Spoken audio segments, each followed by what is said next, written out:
Ngayong gabi, purihin ang Panginoon. Ngayong gabi ay ipapakita ko sa inyo kung paano ba talaga makakasampalataya sa ating Diyos. Makakapagsampalataya kasi marami ang nagsasabi sa atin, nalilito ang maraming mga tao na tayo ay pinili na ng Diyos na kanyang maging anak.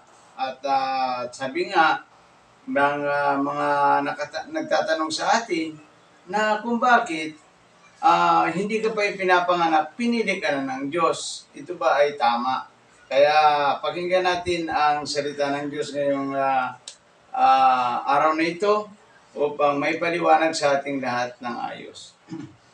Ang mga Hudyo po o ang mga Israelita ay pinili ito ng Diyos na maging bayan niya at maging anak niya. At lahat sila ay manligtas. Yung 12 tribes, yung Lipi, magmula kay Judah, magmula doon sa lahat ng Lipi, sa lahat ng angkan, ay ito niligtas ng Diyos.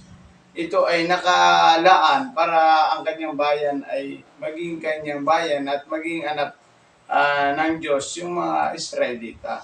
Pinili talaga sila ng Diyos. Wala po tayo doon na rason. Pero ang mga hintil, tayong mga hintil ay hindi po tayo kasama doon sa pagpili ng Diyos. Hindi po tayo ang pinili. Kasi sa atin, ang required sa atin ng Diyos ay pananampalataya sa Diyos.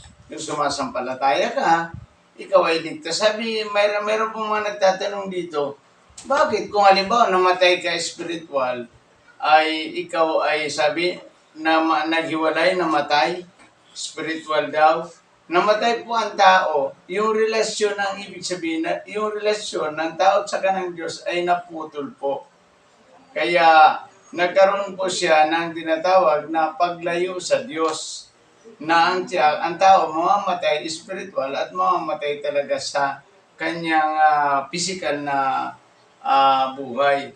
Pero sabi ng Panginoon dito, ang mga hintil ay kinahabagay niya na ang kanyang paraan ay pananampalataya. Kaya nga minsan inaalok sa atin Lagi sabi ng mga pastor, sabi ng mga mangaral na iba, sumampalataya ka lang, maliligtas ka na. Maganda po tingnan at yun naman po ay makatotohanan. Pero ano ba talaga ang pinapaliwanag ng Biblia sa atin? Ang pananampalataya po ay pagtitiwala sa Diyos at pagtitiwala sa Diyos na lumikha sa atin at lumikha ng lahat ng mga bagay na hindi natin siya nakikita. Nakikita natin, napapatunayan natin na may Diyos dahil sa kanyang mga ginawa at sa kanyang mga nilikha, nakikita natin na ang Diyos ang gumawa niya at tayo naman tao. Nung ang tao ay nahiwalay sa Diyos, pinili ng Diyos ang mga Israelita para maging bayan niya at maging anak niya. Ito po ay wala po tayo doong pagtatalunan. Pero tayong mga hintil, iba po ang ibinigay sa atin. Habag ng Diyos sa pamamagitan ng pananalig sa ating Panginoong Jesucristo. Tingnan po natin dito sa Roma chapter 3 verse 7. Ay makikita po natin dito. Roma chapter 5 pala. Roma chapter 5 verse 7. Para po maliwanag sa atin.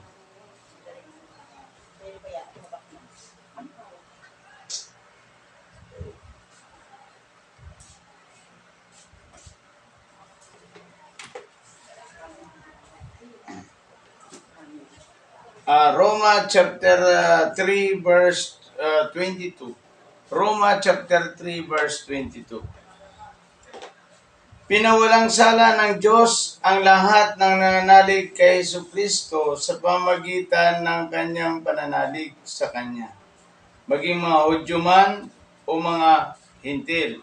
Tayo po ay mga hintil na nananalig sa ating Panginoong Jesucristo. Kasi sabi niya dito sa 23, sapagkat ang lahat ay nagkasala at walang sino mang karapat-dapat sa paningin ng Diyos.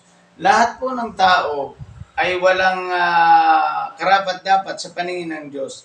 Pero pumili ang Diyos ng magiging anak niya at magiging bayan niya, iyon pong Israel. ang tayong mga hintil ay mabubuhay o maliligtas sa pamamagitan ng pananampalataya. Kaya ito lagi ang inaalok natin. Gusto ko po ngayong ngayong araw na ito, gusto ko na maliwanagan tayong lahat. Ano ba yung ibig sabihin ng pananampalataya? Ano ang ibig sabihin ng pananampalataya?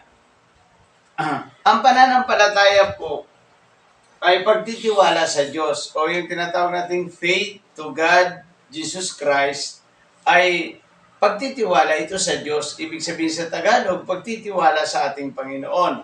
Ngayon, ang pananampalataya sa ating Panginoong Jesucristo ay mayroon siyang 4 na P. Kasi minsan pinapaliwanag lang ng mga mangaral, sumampalataya ka, ligtas ka na. Ang tanong ng maraming mga tao sa atin para maliwanagan tayo, paano ba talaga ang pagsampalataya para makapasok ako sa kalangitan? O, di ba? Ay, ngayon, ang gabi, gusto kong liwanagin sa inyo. Ang pananampalataya, para makapunta ka sa langit, mayroon siyang 4 na P. 4 na P ang daan papunta sa langit. Ito yung pinapaliwanag ko lagi sa YouTube, sa Facebook, sa Andy Alinio TV, sa Messenger, sa TikTok. Pinapaliwanag ko lagi ito na 4 na P ang daan papunta sa langit. Yun po ang pananampalataya ng mga hintil. Ngayon, para makapasok ka sa langit, unang gagawin mo, pagsisihan mo ang iyong kasalanan kasi ang tao ay pinamana ng kasalanan ng Diyos. Pinamana.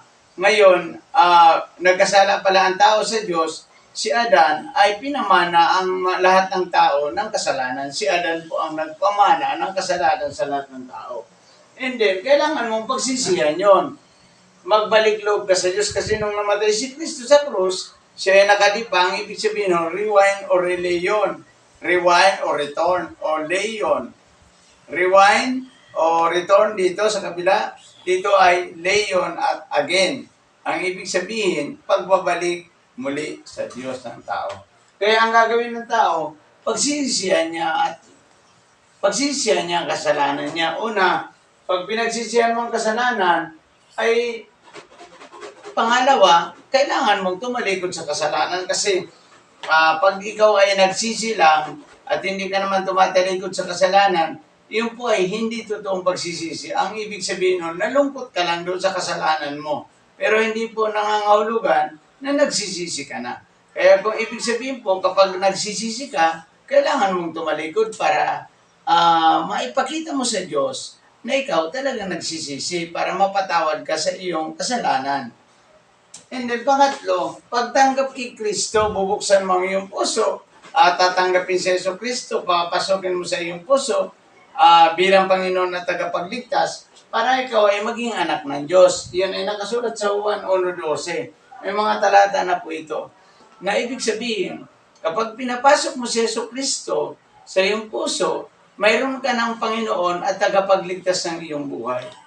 Ang mga taong tumanggap kay Kristo, siya po ang nababago ng Diyos at siya ay mayroong binagong buhay kasi yung resulta ng kaligtasan ay nabago ang buhay. Yun po ang palatandaan na ang sino mang tao na talagang ligtas ay nabago ang kanyang buhay.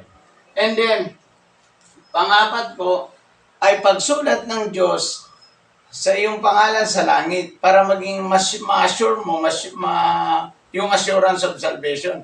Matiyak mo na ikaw ay ligtas. Iyan po. Kaya po, ibig sabihin, meron po itong mga talata sa Revelation chapter 21 verse 27 na doon sa langit ay talagang walang makakapasok na marumi ang kanyang buhay. Kaya kailangan natin magsisi, tumalikod sa kasalanan, at tanggapin si Yesu Kristo bilang Panginoon at tagapagligtas. Ulitin ko po, tayong mga hintil, maliligtas tayo sa pamamagitan ng pananampalataya.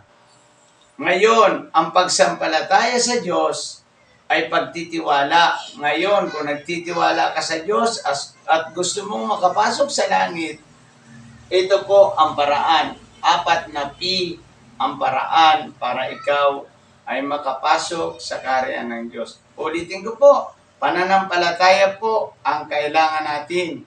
Ang pananampalataya, ang laman ay 4 na P. Salamat po, purihin natin ang Panginoon.